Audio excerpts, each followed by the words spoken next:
So, good evening everybody. Today we will be starting with Standard 8, Chapter 5, Sanathana Dharma. So, it is a chapter about a particular religion called Sanathana Dharma, which is nothing but Hindu Dharma. So, let us see to this. O Sarve Bhavantu Shukhina, Sarve Santu Niramaya, Sarve Bhadrai Pashyantu, Ma Kaschit Dukhabhaga Bhavet. Om Shanti, Shanti, Shanti. We all would have heard this sloka, the meaning of which goes, may everybody be happy. May everybody be free from disease. May everybody have good fortune. May none fall on evil days. Such a universal thought is itself the foundation of Sanathana Dharma.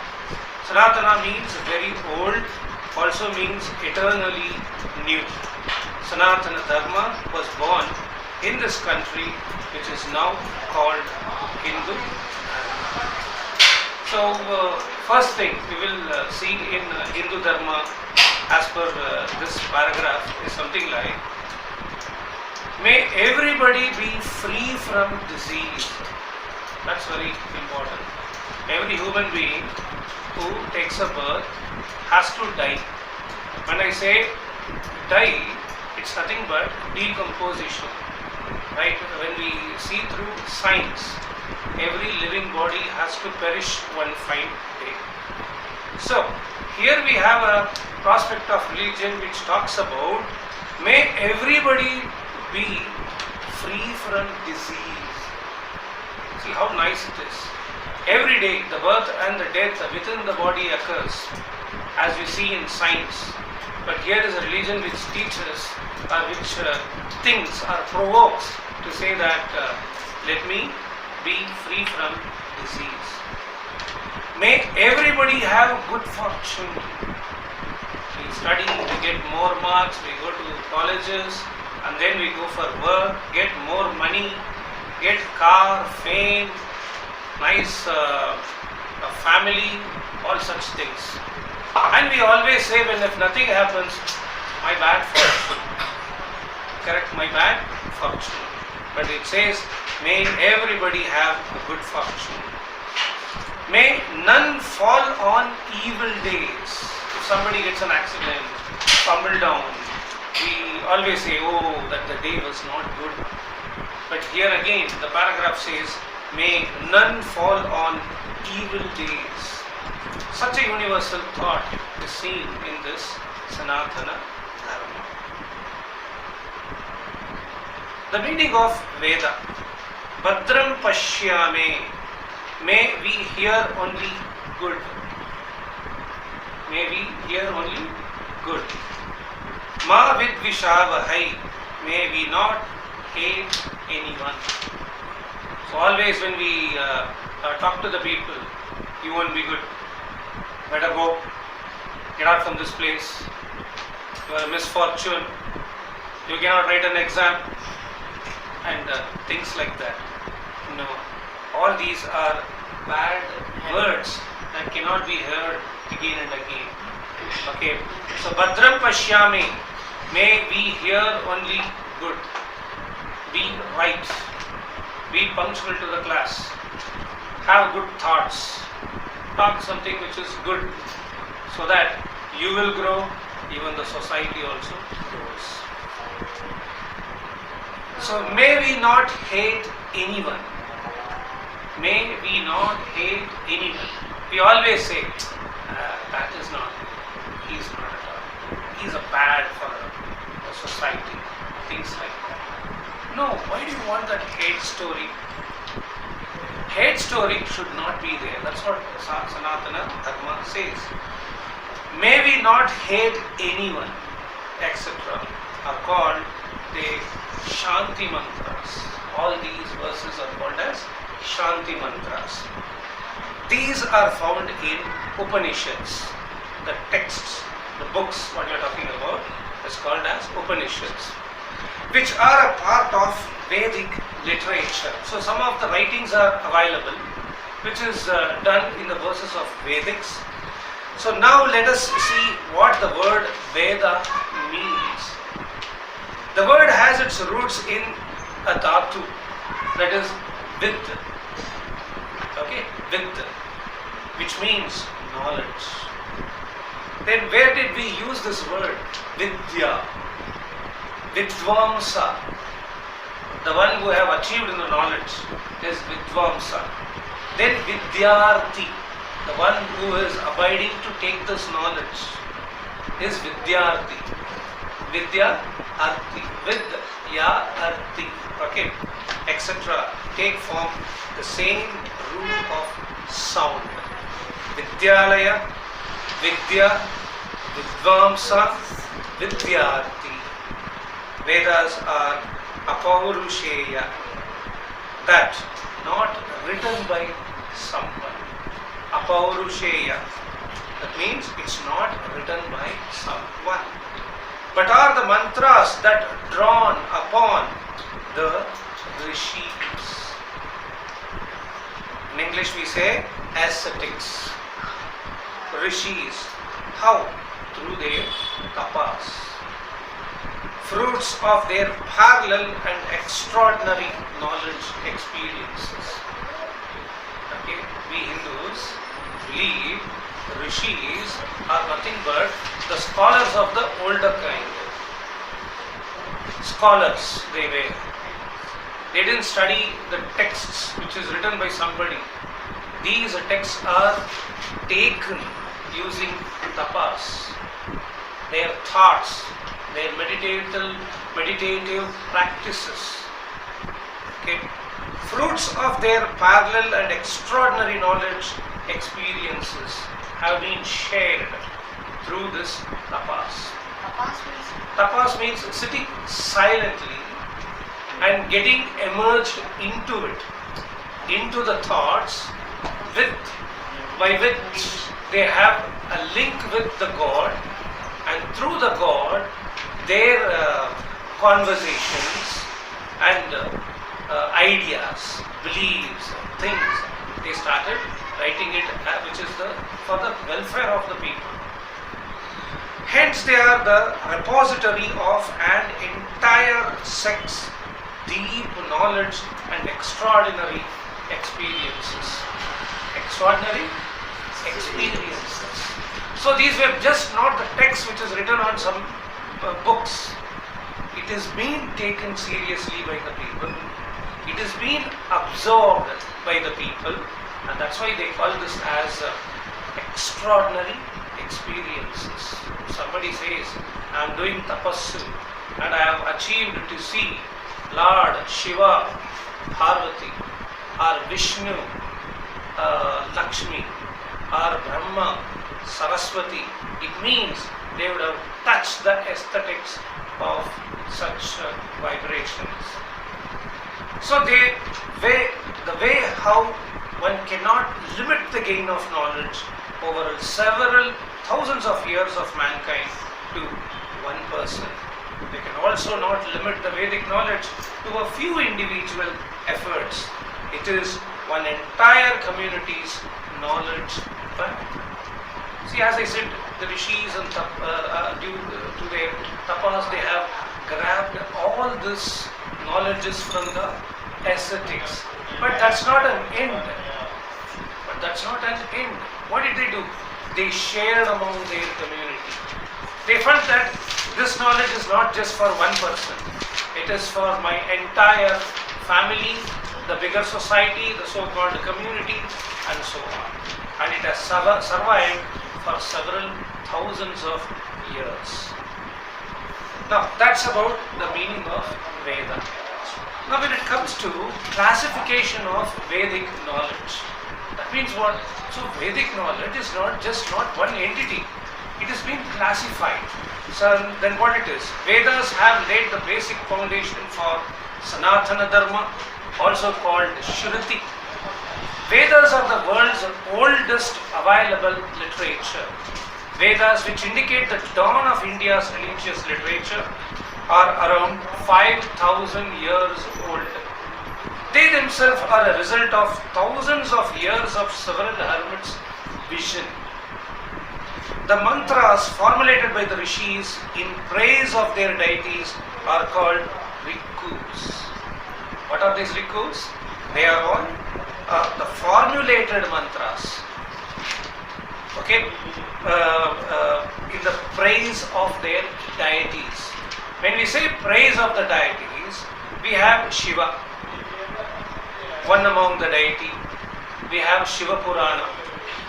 We have Vishnu, one more deity. We have Vishnu Purana. Then we have Brahma, Brahma Samhita. Like that we have Shakti, Lakshmi, Saraswati, individual deities and individual literatures to procure the knowledge through them. Okay. So the collection of suktas created by a rishi disciples and progenies is called a mandala. The aggregation of several mandalas created by several groups of rishis is called a samhita. That means you have three parts here. First part, Riku, Mandala, Samhita. We have three parts. The basic part is Riku. Next, Mandala. And next, Samhita. That means several Rikus put together gives Mandala, and several Mandalas put together we have Samhita. The enormous corpus of Vedas existed during those times was so huge that it was practically impossible to study and teach all of it by one human lifetime. Hence, Krishna Dvayapayana Maharshi, Krishna Dvaipayana Maharshi classified and divided the corpus and came to be called as Veda Vyasa. Yes. So what is it with corpus? Corpus. Divided, that means the one whole unit is called a corpus. Okay. For example, like I was teaching for 7th standard children, civil services examination.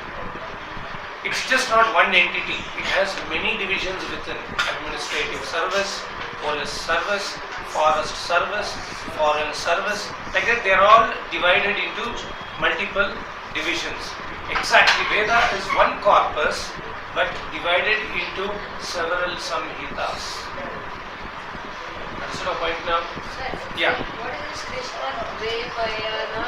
Once again. I will come back. Krishna Dvayampayana Maharshi. Okay, he is a Maharshi. He is a name.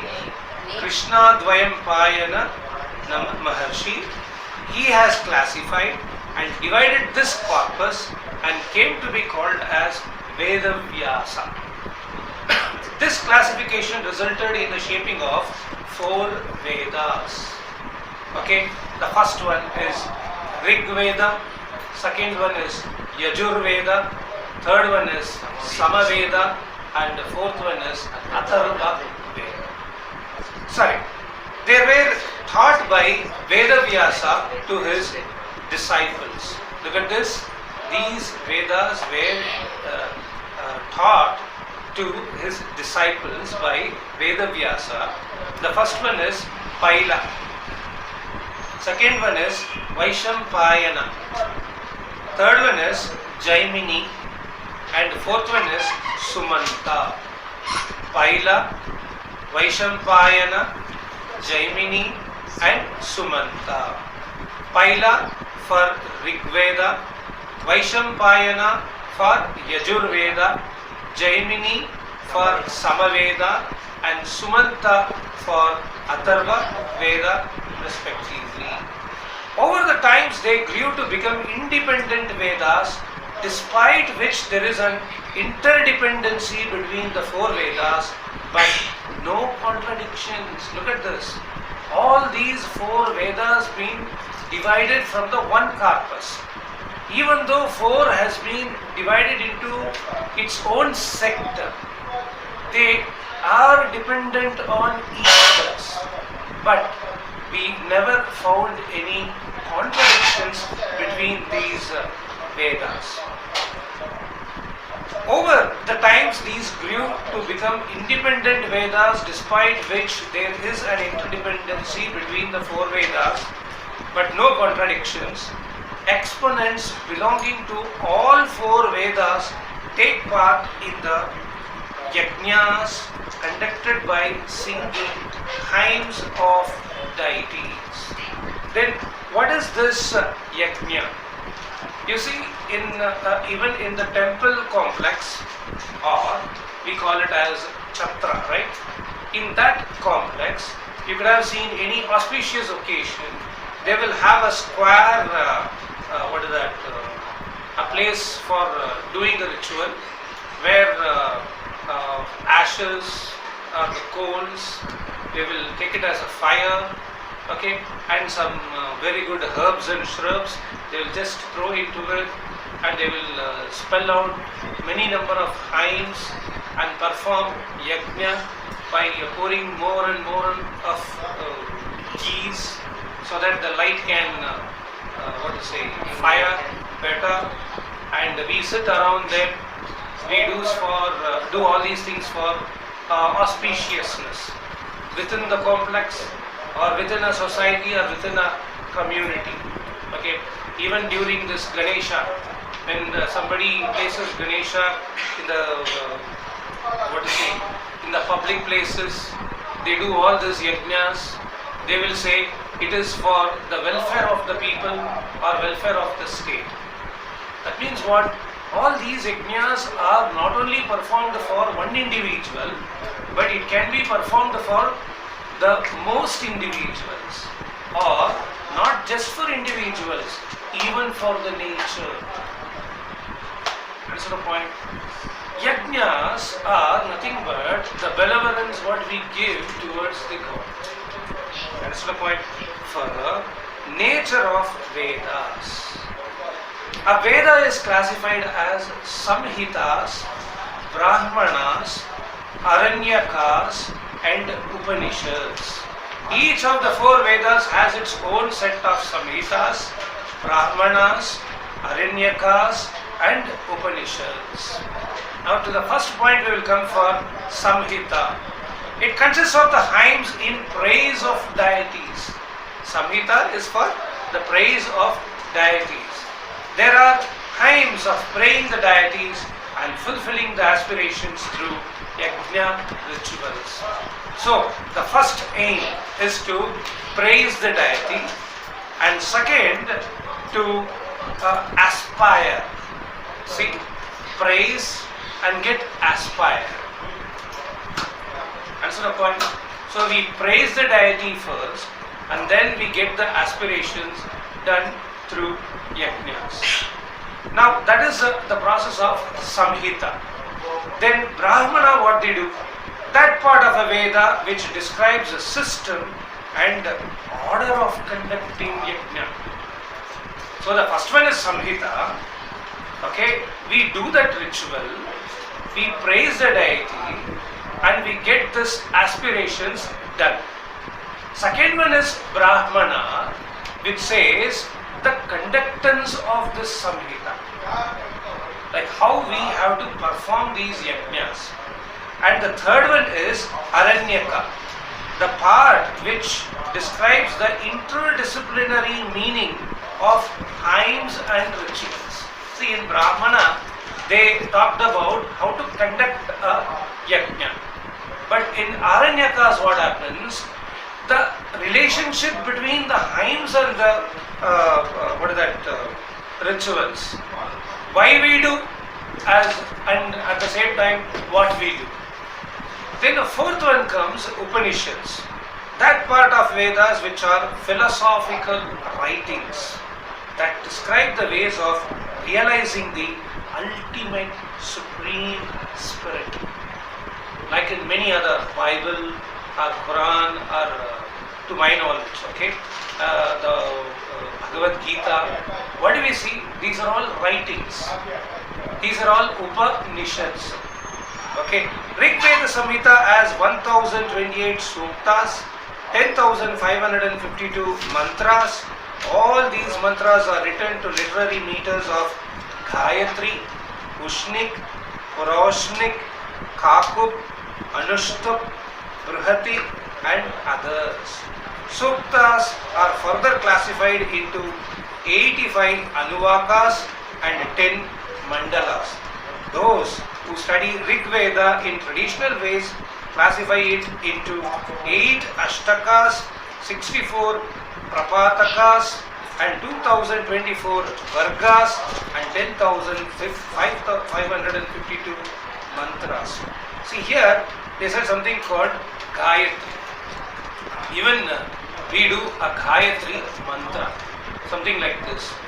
Bhu Bhu Bhuvasva Tat Savitur Varenyam Bhargo Devasya Dhimahi Viyo Yona Prachodayat. And this is a hymn of Gayatri. And this we usually chant whenever we feel time and when we have something to aspire. Okay, we say this Gayatri mantra, and that's how the class here. That completes the Vedas, the meaning of Vedas, classification of Vedic knowledge, and nature of Vedas. Now, next time when we meet, we study about theism and atheistic acts. Okay, thank you very much.